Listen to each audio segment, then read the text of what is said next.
గత వీడియో సెషన్లో circuit designer simulation సాఫ్ట్వేర్ను ఉపయోగించి ఎక్స్ ఆర్ గేట్ మరియు బ్రిడ్జ్ రెక్టిఫైయర్ సర్క్యూట్ను ఎలా నిర్మించాలో మేము చర్చించాము. దానికి కొనసాగింపుగా ఈ వీడియోలో సిమ్యులేషన్ సాఫ్ట్వేర్ను ఉపయోగించి వివిక్త భాగాలను ఉపయోగించి సానుకూల షంట్ క్లిప్పర్ సర్క్యూట్ను ఎలా నిర్మించాలో మేము చర్చించబోతున్నాము. సిమ్యులేషన్ సాఫ్ట్వేర్ను ఉపయోగించి పాజిటివ్ షంట్ క్లిప్పర్ సర్క్యూట్ నిర్మాణం. చూపిన విధంగా సర్క్యూట్ను సూచించడం ద్వారా సానుకూల షంట్ క్లిప్పర్ సర్క్యూట్ను ఎంచుకోండి. కంప్యూటర్ను ఆన్ చేసి డెస్క్టాప్లోని సిమ్యులేటర్ చిహ్నంపై డబుల్ క్లిక్ చేయండి. సెమీకండక్టర్ సబ్ మెనూపై క్లిక్ చేసి ఆపై డయోడ్పై క్లిక్ చేసి డయోడ్ను వినియోగదారు ప్రాంతంలోకి లాగండి. వినియోగదారు ప్రాంతంలోని డయోడ్పై డబుల్ క్లిక్ చేసి టైప్ పై క్లిక్ చేయండి. చూపిన విధంగా తగిన డయోడ్ను ఎంచుకొని సరే ట్యాబ్ పైకి క్లిక్ చేయండి. ఎంచుకున్న డయోడ్ రకం సంఖ్య డయోడ్ గుర్తుకు సమీపంలో ప్రదర్శించబడిందని నిర్ధారించుకోండి. డయోడ్పై కుడి క్లిక్ చేయండి. మీరు డయోడ్ను నిలువ స్థానంలో ఉంచాలనుకుంటే కుడివైపు తిప్పండి, ఎంచుకోండి.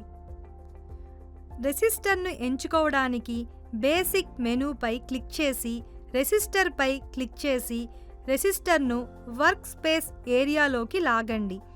ఎంచుకున్న రెసిస్టర్పై డబల్ క్లిక్ చేసి రెసిస్టర్ విలువను టైప్ చేసి సరే క్లిక్ చేయండి. ఎంచుకున్న రెసిస్టర్ విలువ రెసిస్టర్కు గుర్తుకు సమీపంలో ప్రదర్శించబడిందని నిర్ధారించుకోండి. కర్సర్ను రెసిస్టర్ టెర్మినల్లో ఒకదానిలో ఉంచండి మరియు వైరింగ్ చేయడానికి డయోడ్ యొక్క టెర్మినల్స్ వైపు మౌస్ను లాగండి. ఏదైనా భాగం పరికరాన్ని దానిపై డబుల్ క్లిక్ చేయడం ద్వారా సవరించినట్లయితే చిహ్నం ఎరుపు రంగులో కనిపిస్తుంది, లేకుంటే అది ఆకుపచ్చ రంగులో కనిపిస్తుంది. మీరు సర్క్యూట్లో ఉపయోగించకూడదనుకునే ఏదైనా గుర్తుపై క్లిక్ చేసి ఉంటే కీబోర్డ్పై ఎస్కేప్ నొక్కండి. వోల్టేజ్ జనరేటర్ మరియు వోల్ట్ మీటర్లను కనెక్ట్ చేయడానికి సోర్సెస్ మెనూపైకి క్లిక్ చేయండి. వోల్టేజ్ జనరేటర్ డైలాగ్ బాక్స్పై క్లిక్ చేసి జనరేటర్ చిహ్నంపై డబుల్ క్లిక్ చేయండి. సిగ్నల్పై క్లిక్ చేసి ఆపై యూనిట్ స్టెప్ డైలాగ్ స్టెప్ బాక్స్ను క్లిక్ చేయండి. చూపిన విధంగా పాపప్ విండోలో కనిపించే అవసరమైన వేవ్ ఫార్మ్పై క్లిక్ చేయండి. అవసరమైన విలువలను వరుసగా ఎంచుకోవడానికి వ్యాప్తి, ఫ్రీక్వెన్సీ మరియు దశపై క్లిక్ చేసి సరి క్లిక్ చేయండి. ప్రాథమిక మెనూపై క్లిక్ చేసి ఆపై భూమిని ఎంచుకొని చూపిన విధంగా పని ప్రదేశంలో ఉంచండి. మీటర్స్ సబ్ మెనూపై క్లిక్ చేసి ఆపై ఓసిల్లోస్కోప్పై క్లిక్ చేయండి. ఓసిల్లోస్కోప్ను వినియోగదారు ప్రాంతంలోకి లాగండి. వైరింగ్ కనెక్షన్లను చేయండి.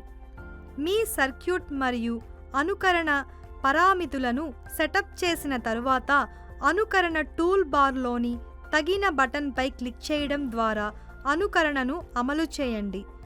అనుకరణ పూర్తయిన తరువాత ఓసిల్లోస్కోప్ విండో మీ సర్క్యూట్లో మీరు కనెక్ట్ చేసిన సిగ్నల్కు సంబంధించిన వేవ్ ఫారంను ప్రదర్శిస్తుంది.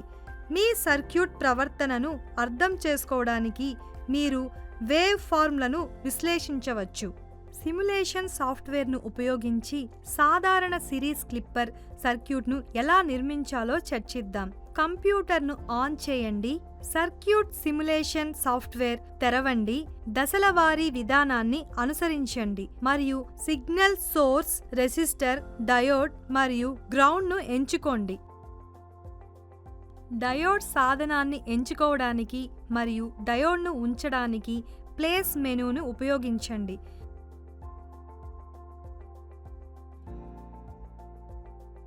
రెసిస్టర్ సాధనాన్ని ఎంచుకోవడానికి మరియు రెసిస్టర్ను ఉంచడానికి ప్లేస్ మెనూని ఉపయోగించండి. ఏసీ ఇన్పుట్ వోల్టేజ్ మూలాన్ని ట్రాన్స్ఫార్మర్ యొక్క ప్రాథమిక వైపుకు కనెక్ట్ చేయండి మరియు కాంపోనెంట్ మెనూ నుండి గ్రౌండ్ని ఎంచుకొని పనిచేసే ప్రదేశంలో ఉంచండి. రేఖాచిత్రంలో చూపిన విధంగా భాగాలను కనెక్ట్ చేయండి.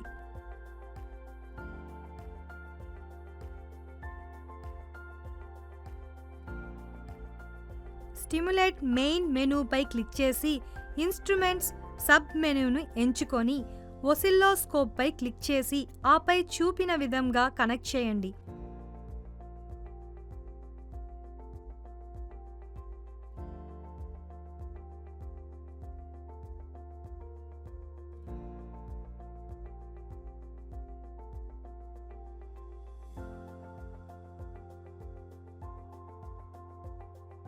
దాని లక్షణాలను కాన్ఫిగర్ చేయడానికి సిగ్నల్ మూలంపై 2 సార్లు క్లిక్ చేయండి. మీ అనుకరణ అవసరాలకు అనుగుణంగా వోల్టేజ్ మరియు ఫ్రీక్వెన్సీని సెట్ చేయండి. అన్ని భాగాలను ఉంచడం మరియు కనెక్ట్ చేసిన తర్వాత రన్ బటన్పై క్లిక్ చేయడం ద్వారా అనుకరణను అమలు చేయండి. ఇది మీ క్లిప్పర్ సర్క్యూట్ను అనుసరిస్తుంది. సర్క్యూట్ యొక్క అవుట్పుట్ వేవ్ ఫార్మ్ వీక్షించడానికి మరియు దానిని విశ్లేషించడానికి ఓసిల్లోస్కోప్ పై క్లిక్ చేయండి. ఈ విధంగా మేము సిమ్యులేషన్ సాఫ్ట్వేర్ ఉపయోగించి షంట్ క్లిప్పర్ మరియు సిరీస్ క్లిప్పర్ సర్క్యూట్ని నిర్మించాము. ధన్యవాదాలు.